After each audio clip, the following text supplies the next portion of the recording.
قرآن مجید کی آیت میں نے تلاوت کی، اللہ فرماتے ہیں الف لام میم احسب الناس ان یترکوا ان یقولوا آمنا۔ اللہ فرماتے ہیں کہ لوگوں نے یہ گمان کیا ہے کہ انہیں چھوڑ دیا جائے گا صرف یہ کہہ دینے پر کہ ہم ایمان لے آئے۔ انہوں نے کہا ہم ایمان لے آئے تو اب انہیں چھوڑ دیا جائے گا، بس ختم، اتنی بات پر چھوڑ دیا جائے گا۔ وہم لا یفتنون، اور انہیں آزمایا ہی نہیں جائے گا۔ فرمایا ایمان لانے کے بعد صرف ایمان پر ہی تمہیں چھوڑا نہیں جائے گا بلکہ تمہیں آزمایا جائے گا، تمہاری آزمائش ہوگی۔ کس طرح؟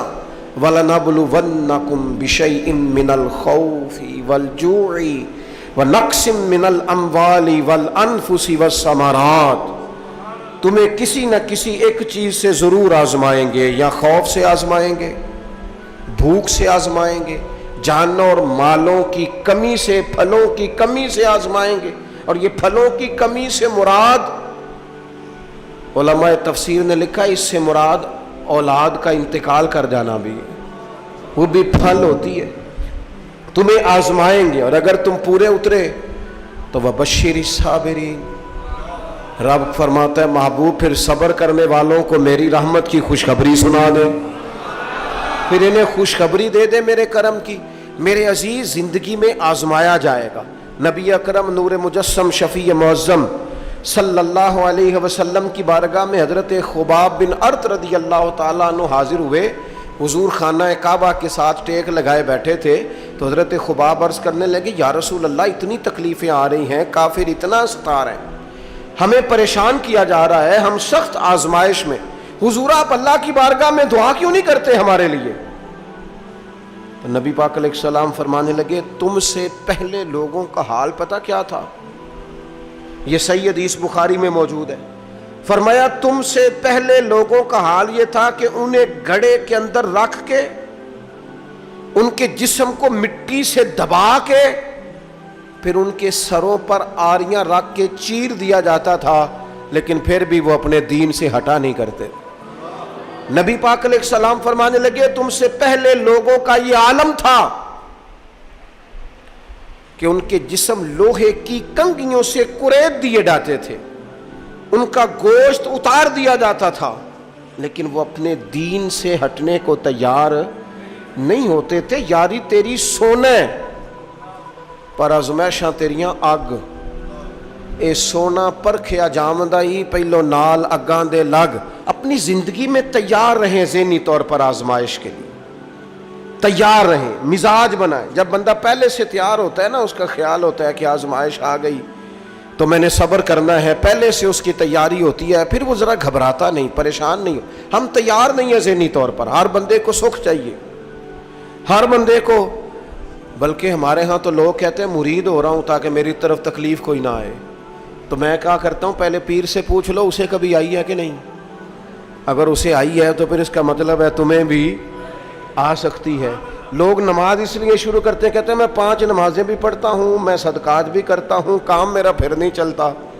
تو میں کہتا ہوں تمہیں پتہ ہی نہیں، نمازی کے لیے تو آزمائش ہے، جتنا جتنا ایمان کامل اتنی اتنی آزمائش بھی زیادہ۔ اور یہ میں اپنے پاس سے نہیں کہہ رہا، حضرت ابو سعید خدری رضی اللہ تعالیٰ عنہ فرماتے ہیں میں نبی پاک علیہ الصلوۃ والسلام کی خدمت میں حاضر ہوا اور حضور کے دست مبارک کو چومنے کے لیے میں نے اپنے ہاتھ جب آگے کیے تو تپش تھی،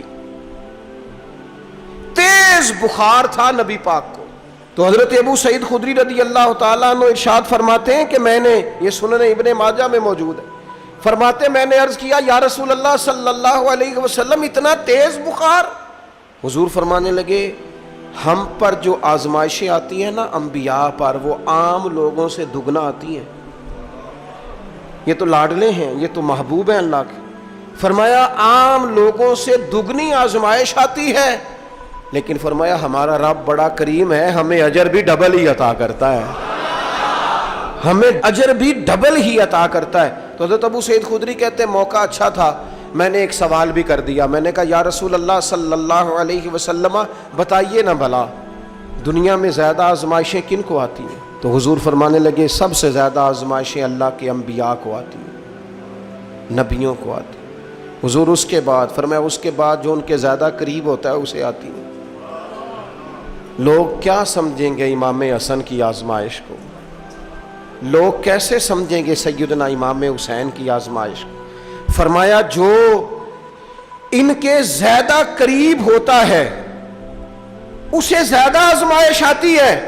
تو حضور کے سب سے قریب تو امام حسن ہے نا، امام حسین ہے نا. تو کیا سمجھتا ہے قربت بس نسبت کے اظہار کا نام ہے اور بڑے لطف کے ساتھ زندگی گزارنے کا نام ہے؟ تو نبی پاک علیہ الصلوۃ والسلام نے فرمایا بات بڑی مزے کی ہے. فرمایا پھر اللہ کے بعض بندے تو ایسے ہوتے ہیں جنہیں اللہ فقر میں مبتلا کر دیتا ہے. فرمایا ان کے پاس صرف ایک چادر رہ جاتی ہے، اتنا فقر ان کے پاس آتا ہے. لیکن جو حدیث کے آخری لفظ ہیں نا وہ وجد والے ہیں، وہ وجد والے ہیں، وہ سرور والے ہیں. ہمارا یہ مزاج ہوتا ہے کہ میٹھا میٹھا کھا جاؤ اور ذرا کڑوا آ جائے تو سویرے بھی رو شام بھی رو، حال ہی کوئی نہیں، غریبی بڑی، پریشانی بڑی، حضرت صاحب گھر سے بیماری جاتی نہیں. اور جناب کیا بتائیں، بعض لوگ تو ایسے ہیں جن کی بات سن کے لگتا ہے زندگی میں کبھی سوئے ہی نہیں، اتنے بڑے بڑے دکھ سناتے ہیں. او خدا کی رحمت کا بھی تو ذکر کرنا، خدا نے جو تیرے اوپر انعامات کیے ان کا بھی تو ذکر کرنا. ان کا تذکرہ ہی نہیں کر رہا میرا بھائی. نبی پاک علیہ السلام نے فرمایا ان لوگوں پر دکھ آتے ہیں پر قربان ہونے کو جی چاہتا ہے. ان لفظوں پر حضور فرمانے لگے وہ رب کی طرف سے آنے والے دکھ پر بھی اس طرح راضی ہوتے ہیں جس طرح تم میں سے کوئی راحت ملنے پر راضی ہوتا ہے. سکون والی چیز ملنے پر جس طرح تم راضی ہوتے ہو اس طرح وہ دکھوں پر بھی راضی ہوتے ہیں. دکھ قبول محمد بخشا، دکھ قبول محمد بخشا. پر ایک شرط لگائی چھوٹی سی میاں صاحب نے، انہوں نے کہا 100 دفعہ قبول ہے، دکھ 100 دفعہ قبول. دکھ قبول محمد بخشا پر راضی رہن پیارے. یہ شرط یہ ہے کہ تو راضی رہ، تو راضی رہ. دکھ قبول محمد بخشا، راضی رہن پیارے. اور حضرت سلطان صاحب کہنے لگے ایسا کیتی ہے جان حوالے رب دے، ایسا عشق کمایا ہے اسی مرن تو پہلو ہی مر گیا، باہو تا مطلب نو پایا ہے. ہم نے تو پہلے سے ہی نتیجہ نکال لیا ہے. تو سکون ڈھونڈنے نکلا ہے، تو چاہتا ہے زندگی میں آرام مل جائے. کائنات میں سب سے زیادہ پیار اللہ کا اپنے محبوب کے ساتھ. لیکن دیکھ لو نا، پیدائش سے پہلے ہی حضور کے والد چلے گئے. 4 سال یا 6 سال کی عمر میں والدہ گئیں. 8 سال کی عمر تھی، محبوب کے دادا کا جنازہ اٹھا تو محبوب پیچھے پیچھے جنازے کے جا رہے تھے. پھر وقت آیا جب تبلیغ دین کا، تو دنیا کا کون سا دکھ اور کون سی تکلیف اور کون سی اذیت ہے جو حضور کو نہیں دی گئی. لیکن کریم ہر وقت کہتے ہیں افلا اکون عبدا شکورا، میں رب کا شکر گزار بندہ نہ بنوں. ہر مقام پر کبھی بدر کبھی احد اور ہر طرح کی تکلیف، ہر طرح کی تکلیف. کبھی بیٹیوں کا دکھ، کبھی سیدہ عائشہ صدیقہ کے بارے میں منافقوں کی نازیبہ گفتگو. سارے دکھ محبوب کی حیات پاک میں رہے. کریم نے ان دکھوں کو برداشت کیا. پھر آپ دیکھ لیں دور حضرت صدیق اکبر کا آیا تو حضرت ابوبکر صدیق اس امت میں نبیوں کے بعد سب سے بڑا درجہ رکھتے ہیں. لیکن کوئی زندگی اس طرح کی تو نہیں کہ بڑے 2.25 سال بڑے آرام سے حکومت کی ہو. منکرین زکوٰۃ سے لڑنا پڑا حضرت ابوبکر صدیق کو، آزمائش تھی، لوگ منکر ہو گئے زکوٰۃ کے.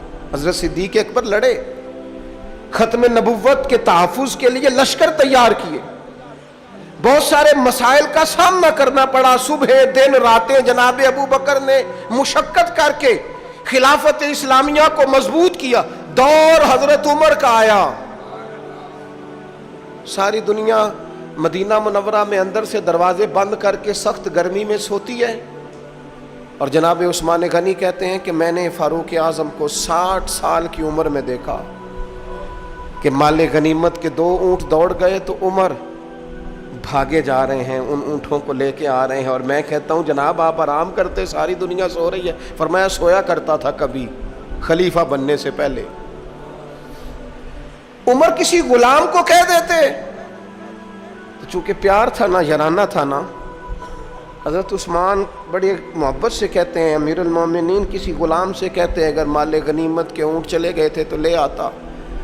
تو حضرت عثمان کے کندھے پہ ہاتھ رکھ کے جناب عمر رو پڑے. کہنے لگے یار یہ حضور کے دین کی امانت بڑی ذمہ داری ہے. لے او سجنا اساں توڑ نبھائی اساں جان بھی دتی تیرا تیرے. یہ بڑی ڈیوٹی ہے, یہ بڑی ذمہ داری ہے. میں کیسے غلام کو بھیج دیتا؟ مسلمانوں کا مال ہے, جب ڈیوٹی میری ہے تو کیسے کسی کو بھیجتا؟ یہ آزمائش ہے, یہ دکھ ہے. 22-24 لاکھ مربع میل کے حکمران حضرت عثمان غنی, ان کا دور آ گیا. یعنی وہ شخص جس نے چڑھتی جوانی میں بھی نظریں جھکا کے رکھی, اور جس شخص نے اپنا سارا مال دین پر قربان کر دیا, اس کے گھر کا گھیرا تنگ کر لیا گیا. بہت بڑی ذمہ داری حضرت عثمان پر آئی, بڑی. اور جناب عثمان غنی کا حال یہ ہے کہ 40 دن گزر گئے. جس شخص کے اپنے ذاتی مصارف لاکھوں کروڑوں میں لوگوں پر خرچ ہوتے ہیں, 40 دن سے اس نے کھانا نہیں کھایا, اسے ڈھب اور سلیقے سے روٹی پانی نہیں ملا, گھر میں قید ہیں. لوگوں نے کہا عثمان ہمیں اجازت دے دیں ہم لڑیں. کہنے لگے کیسے دے دوں؟ حضور کا مدینہ اور میری وجہ سے خون بہہ جائے, بس میرے اوپر آئی ہے تو میں نبھاؤں گا, یہ ذمہ داری ہے. کہا پھر عثمان خلافت؟ فرمایا یار یہ بھی میری مجبوری ہے. میرے نبی پاک نے فرمایا تھا عثمان اللہ تمہیں قمیض پہنائے گا, لوگ اتارنا چاہیں گے, دیکھنا اتارنا نہ. وہ قمیض نہ اتارنا کیسے چھوڑ دوں؟ حضرت عثمان بھی شہید ہو گئے, جناب عمر بھی شہید ہو گئے. حضرت علی المرتضیٰ شیر خدا, وہ کیا 9-10 سال کی عمر سے حضور کے ساتھ چلے, ہر غزوے میں, ہر میدان میں, ہر جہاد میں, ہر جگہ آگے آگے. ان لوگوں نے دین سے نفع نہیں لیے. حضرت علی المرتضیٰ شیر خدا تو کوفے کی جامع مسجد کے پاس کھڑے ہو کے کہتے تھے میری کوئی بندہ زیرہ خرید لے. امیر المومنین کہہ رہے ہیں میری طامت زیادہ پھٹ گئی ہے, اب تو پیوند لگنے کی جگہ بھی کوئی نہیں بچی, یہ زیادہ پھٹ گئی ہے, اگر مزید پیوند لگ سکتے ہوتے تو میں زیرہ نہ بیچتا, یہ میری زیرہ کوئی خرید لے, کوئی خرید لے زیرہ. حضرت مولا علی شیر خدا 63 سال کی عمر مبارک, اور جب کوفے میں آپ کو خنجر لگا, زخم لگا, تو لوگ بیٹے کو بلاتے ہیں, آواز دیتے ہیں, لیکن جناب شیر خدا مولا علی مرتضیٰ مشکل کشا حل عطا حضرت علی المرتضیٰ شیر خدا زیر لب ہلکا سا مسکرائے, ادھر دیکھیے گا, اور مسکرا کے پتہ کیا فرمانے لگے؟ کہنے لگے فزت برب الکعبہ, لو بھائی کعبے کے رب کی قسم علی کامیاب ہو گیا ہے, کامیابی مل گئی. آج بات امام حسن کی آئی, امام حسن کو زہر دیا گیا, انتڑیاں نہ کٹ کٹ کے باہر گر رہی. اس شہزادے کی جس نے حضور کی گود میں عمر گزاری, محبوب کے کندھوں پہ رہنے والے حسن ابن علی, جناب امام حسین حاضر بارگاہ ہوئے تو ہاتھ پکڑ کے بھائی کا چوم کے رو پڑے. بھائی پیارے بھی تو بڑے ہوتے ہیں نا, بڑے پیارے ہوتے ہیں, اور ان لوگوں کا منصب بڑا انوکھا ہے, شدید تکلیف ہے.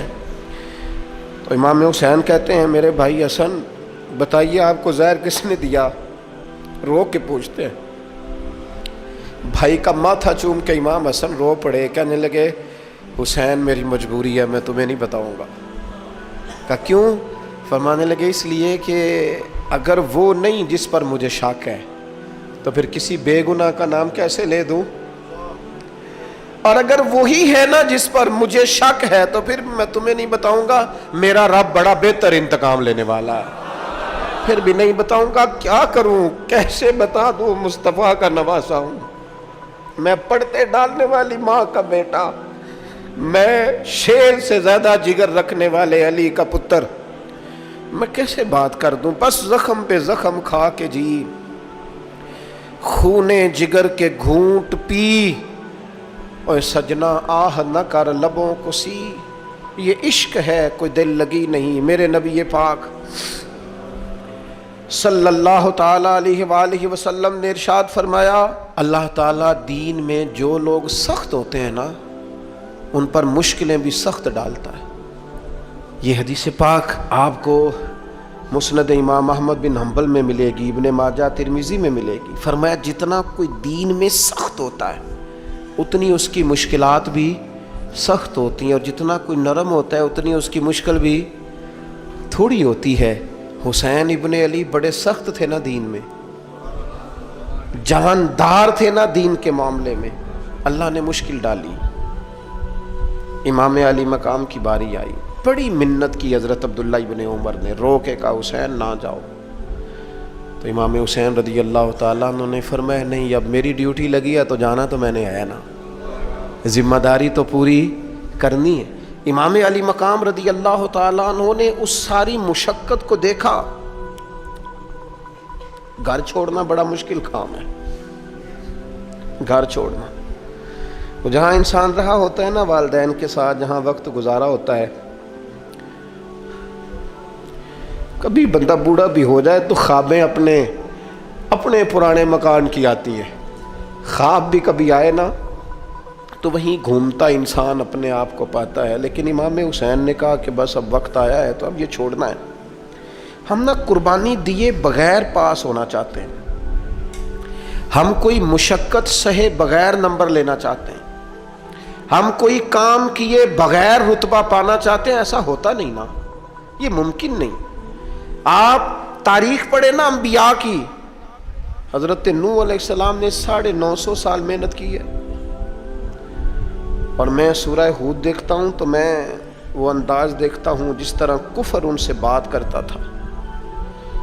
بڑی جد و جہد کی حضرت نوح نے، لیکن پتہ ہے دکھ اس سے بڑا کیا دیکھا؟ اپنا بیٹا ہی کافر ہو گیا۔ مالک امتحان ڈالتا ہے تو بڑے بڑے، اور حضرت نوح نے اپنے بیٹے کو ڈوبتے دیکھا، کہا مالک میرا بیٹا، فرمایا نہیں یہ تیرا ہے ہی نہیں، تیرے طریقے پر نہیں تو تیرا کیسے ہوگا؟ کسی کی نسل کہلانے کے لیے تو اس کے عقیدے پر ہونا ضروری ہے، تیرا نہیں۔ حضرت نوح نے مشقت دیکھی۔ واتخذ اللہ ابراہیم خلیلا، ابراہیم اللہ کے پیارے ہیں نا، لیکن زندگی پوری پڑھ کے دیکھ لو، ساری کی ساری مشقت مصائب سے بھری ہوئی، آزمائشوں سے لدی ہوئی۔ کبھی انہیں قوم آگ میں ڈالتی ہے، اور کبھی 86 سال عمر ہو گئی تو اولاد کوئی نہیں، اور دعا مانگ کے رب بیٹا وہ دیتا ہے جس کی پیشانی میں نور محمدی چمکتا ہے۔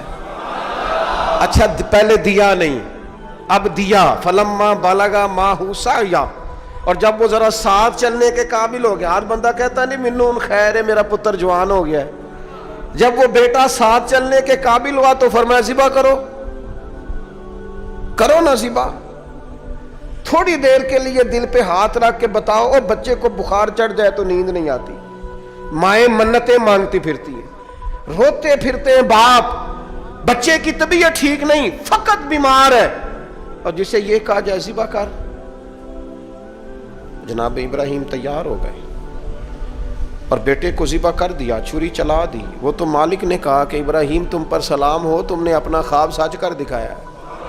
ساری زندگی دیکھیں نا آپ آزمائشوں سے بھری۔ ادھر آ جائے نا جناب ایوب ہیں، کتنے بیمار ہو گئے، کتنے بیمار ہو گئے، 12 سال گزر گئے طبیعت خراب کو، 8 دن کے بخار میں لوگوں کے شکوے، 12 سال بیت گئے تو قبول محمد بخشا۔ بس عرض اتنی ہے کہ راضی رہن پیارے۔ آپ دیکھیں نا جناب یعقوب پیارے ہیں نا اللہ کے، لیکن آدھی زندگی روتے گزر گئی بیٹے کی یاد۔ جناب یوسف پیارے ہیں نا، سونا بنا کے نا، اور باپ کا لاڈلا بنا کے نا، محبت پوری کرا کے، پیار پورا۔ یا بنی لا تقصص رؤیاک علی اخوتک فیکیدوا لک کیدا ان الشیطان للانسان عدو مبین۔ او میرے بیٹے بھائیوں سے بات نہ کرنا ورنہ وہ کچھ چال چلیں گے، شیطان آدمی کا کھلا دشمن ہے۔ اتنا دنیا میں پیارا بچہ اور اس وقت کوئی نہیں تھا جتنے جناب یوسف ہیں، پر یوسف کبھی بھائیوں کی مار کھائیں، کبھی کنویں میں جائیں۔ کریم کا کرم ہے نا، کنویں میں پھینکے تو بچا لیں، لیکن وہاں سے نکلے تو پھر وہ بکے، پھر کبھی یہاں بکے، کبھی مصر کے بازار میں بکے۔ اور یار تو غور تو کر، وہی جناب یوسف اللہ کے پیغمبر پھر جیل جائے، ساری تکلیفیں سہ کے فرمایا لو یوسف اب میں تمہیں مصر کا بادشاہ بناتا ہوں۔ آپ جس کی بھی تاریخ ٹٹول کے لائیں گے نا وہ آزمائشوں والی والا، نہ بولو وَلْنَكُمْ بِشَيْءٍ مِّنَ الْخَوْفِ، ہم ضرور تمہیں آزمائیں گے۔ امام حسین کی باری آئی، وطن چھوڑنا ہے حسین کو۔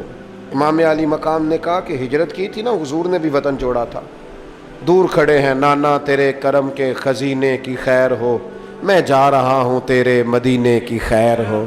پھر حسین ابن علی وہاں سے نکلے، بچے ساتھ، ڈٹنا پڑا، بھوک پیاس، بچوں کا ساتھ، پھر بچوں کی شہادتیں، یہ ساری چیزیں انسان کو کمزور کر دیتی ہیں نا، لیکن جس کی شان بڑی ہوتی ہے اس کی آزمائش بھی بڑی ہوتی ہے۔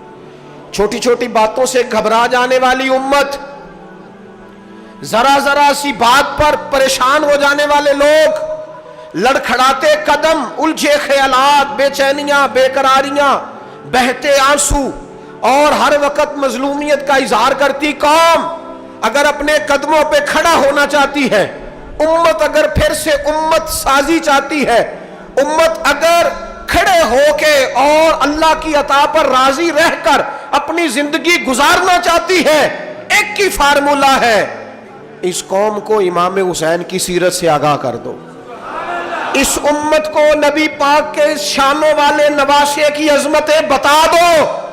یہ جو لوگ سہمے سہمے، ڈرے ڈرے سے، پریشان سے، کمزور سے، غریبی کی بات کرتے، دیہاتی ہونے کی بات کرتے، سہمی سہمی باتیں کرتے، انہیں کہو ڈرو نا، وہ دیکھو پردیس میں حسین ابن علی تھوڑی دیر پہلے حضرت علی اکبر کی لاش مبارک اٹھا کے لائے ہیں اور لا کر کے خیمے میں رکھی ہے، لیکن انہیں پتا ہے کل بھی تو جانا ہے نا، انہیں پتا ہے نا کتنے کو سال جینا ہے، بالآخر جانا تو ہے نا۔ جس دھج سے کوئی مقتل میں گیا وہ شان سلامت رہتی ہے، اس جان کی کوئی بات نہیں، یہ جان تو آنی جانی ہے، موت بستر پہ بھی آ جایا کرتی ہے، لیکن جو میدانوں میں ڈٹ کے رہتے ہیں ان کو تاریخ ذرا زندہ رکھا کرتی ہے۔ کمزور زندگی نہ گزارو، ڈری ہوئی زندگی نہ گزارو، اور یہ کبھی نہ کہو ہائے حسین، ہم ہائے حسین والے نہیں، ہم واہ حسین والے ہیں۔ ہمارے بزرگوں نے ہمیں یہ سبق دیا ہے، ہم نے کہنا ہے واہ حسین، کیا کمال کر دی امام علی مقام نے، واہ حسین آپ کی عظمت پہ قربان۔ اتنے سارے دکھوں کے باوجود جب شانوں والے نانا کا شانوں والا پوتا، عظمتوں والی ماں کا عظمتوں والا بیٹا، جرت مند باپ کا بیٹا میدان میں نکلنے لگا ہے تو ڈرا ڈرا، سہما سہما، رو کے، دلاسے دے کے، آنسو پونچھ کے نہیں، بلکہ امام حسین نے ڈٹ کے کھڑے ہو کے وہ امامہ سر پہ باندھا جو محمد عربی نے عطا فرمایا تھا، وہ جبہ پہنا جو نانا نے دیا تھا، وہ تلوار پکڑی جو شیر خدا مولا علی پکڑتے تھے، اور حسین میتوں کے باوجود میدان میں آئے، فرمایا سامنے کھڑے ہو جاؤ، تمہیں خطبہ دینا ہے، اس لیے کہ محمد عربی کا طریقہ ہے جمعے والے دن خطبہ دیا جاتا ہے۔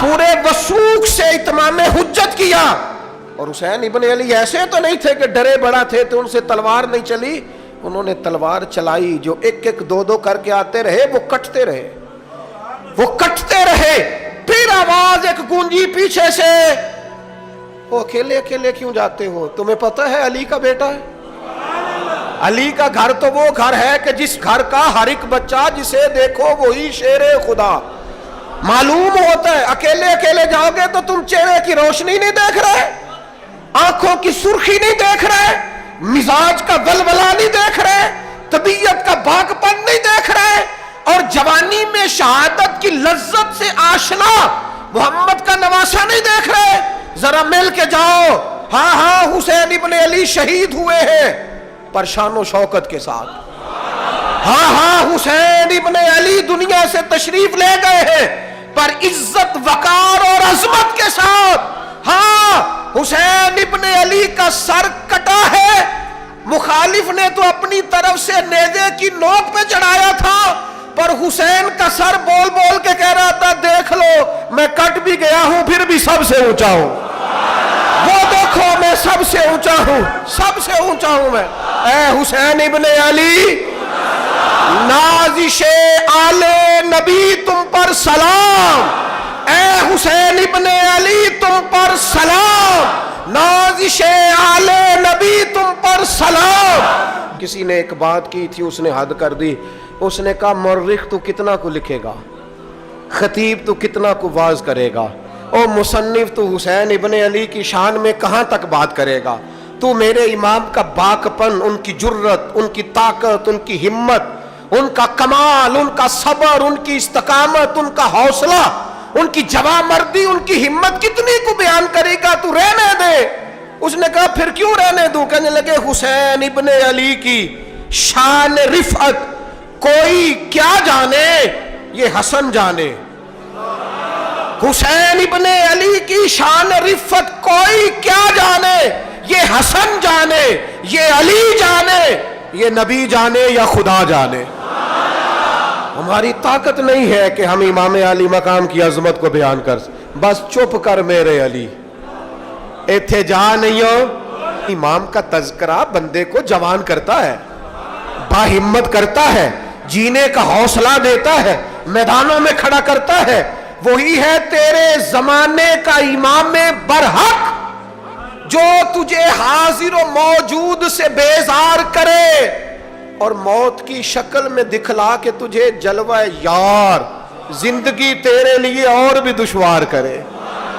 اور پلٹنا، جھپٹنا، جھپٹ کر پلٹنا، یہ لہو گرم رکھنے کا ہے ایک بہانہ۔ لہذا طاقتور بنو، باہمت بنو، کربلا کے واقعے سے طاقت حاصل کرو۔ پھر کہتا ہوں ہم ہائے حسین والے نہیں، ہم تو واہ حسین والے ہیں۔ ہمارا کہنا ہے کہ واہ حسین، اے حسین ابن علی تم پر سلام، نازش آل نبی تم پر سلام۔ ہم کہہ رہے واہ حسین، واہ حسین، واہ حسین، واہ حسین، یا حسین، واہ حسین، یا حسین، واہ حسین، واہ حسین، یا حسین، واہ حسین۔ اپنے مزاج میں طاقت پیدا کرو، اپنے بچوں کو یہ قوت ارادی، قوت فیصلہ آنے والی نسل کو منتقل کریں، یہ ہمت، جذبہ۔ اور بالخصوص ماؤں، بہنوں، بیٹیوں کو بتائیں کہ رو کے نہ جیو، اس طرح جیو جس طرح حسین ابن علی کی بہن نے جی کے دکھایا۔ دربار یزید میں جناب زینب نے جب خطبہ پڑھا نا، دربار دمشق میں وہ زینب کا خطاب منبر پہ علی بول رہے ہوں جیسے۔ پھر مزے کی بات، امام حسن بھی شہید ہوئے، انہیں زہر دیا گیا، اور جب وہ شدید بیمار ہو گئے نا، زہر اثر کر گیا، تو امام حسین آئے، بڑے پریشان ہوئے، رو پڑے، کہنے لگے بھائی مجھے بتاؤ کس نے زہر دیا؟ تو امام حسن کہنے لگے حسین مجھے شک ہے ایک شخص پر، لیکن شک ہے بھائی، اگر صرف شک ہے تو میں کسی بے گناہ کو بدنام کیسے کر دوں، تمہیں کیسے نام بتا دوں؟ یہ نامعلوم پرچے کراتے نہیں ہم روز نامعلوم پرچے، جس پہ دشمنی ہے اس کا نام لکھا دو، ختم ہو گئی بات۔ امام حسن کی تربیت دیکھو، فرمانے لگے جس پر مجھے شک ہے اس کا نام بتا دوں، تو اگر وہ نہیں تو بے گناہ کا ذکر کیسے کر دوں؟ تو امام حسین فرمانے لگے بھائی جان اگر وہی ہوا تو آپ فرمانے لگے وہی ہوا نا تو حسین پھر بھی تو چھوڑ دے، میں نے رب کے سپرد کر دیا، اللہ بہترین انتقام لینے والا ہے۔ اللہ اتنا بڑا حوصلہ سیدہ کے بیٹے کا، شیر کے بیٹے کا، شیروں جیسا کلیجہ، اتنا دل دریا سمندروں ڈونگے، کون دلان دیا جانے۔ او بھائی تھوڑا حوصلہ کر، جتن تے ہر کوئی کھیڑے، تو ہارن کھیڑ فقیرہ، اور جتن دا مل کوڈی پیندئی ہارن دا مل ہیرا۔ اور کہیں بیک بھی تو ہو نا، کہیں تو درگزر بھی تو کرنا، کہ ہر جگہ چھا کے رہنا، ہر جگہ چھا کے رہنا۔ میرے ایک سنگی ہیں، آپ کو پتہ یہ جو سٹیج پہ بیٹھنے والے لوگ ہوتے ہیں نا، یہاں تو اچھے لوگ بیٹھے ہیں، میری طرح کے جو لوگ، جو سٹیج پہ بیٹھنے کا عادی ہو جاتا ہے وہ نیچے بیچارہ بیٹھ بھی نہیں سکتا، تو مسئلہ ہو جاتا ہے۔ میں اکثر کہتا ہوں کہ کبھی نیچے بیٹھ کے تو دیکھو کیا فرض ہوتا ہے۔ اگر کسی بندے کی کوئی شان ہے تو وہ جو سب سے پیچھے بیٹھا ہے اس کی شان ویسی کی ویسی ہے، پھر کمی آ جائے گی؟ کچھ بھی نہیں۔ مجھے ذاتی طور پر دیانتداری سے کہتا ہوں، مسجد میں بیٹھا ہوں، جب میرے آنے پہ لوگ نعرے لگاتے ہیں مجھے تکلیف ہوتی، میں کہتا ہوں یار نبی پاک کی نعت چل رہی تھی، اس کا ادب زیادہ ہے یا اجمل قادری کا ادب زیادہ ہے؟ چھوڑیں آپ، جو آیا ہے وہ بیٹھ جائے گا، ختم ہو گئی بات۔ اور ویسے بھی جو لوگ جلسوں کے لیے محنت کرتے ہیں نا، بیچارے اشتہار لگاتے ہیں، مسجد کی صفائی کرتے ہیں، جو لنگر پکاتے ہیں، وہ تو اسٹیج پہ آتے ہی نہیں، حالانکہ زیادہ ثواب تو ان کو ملتا ہے۔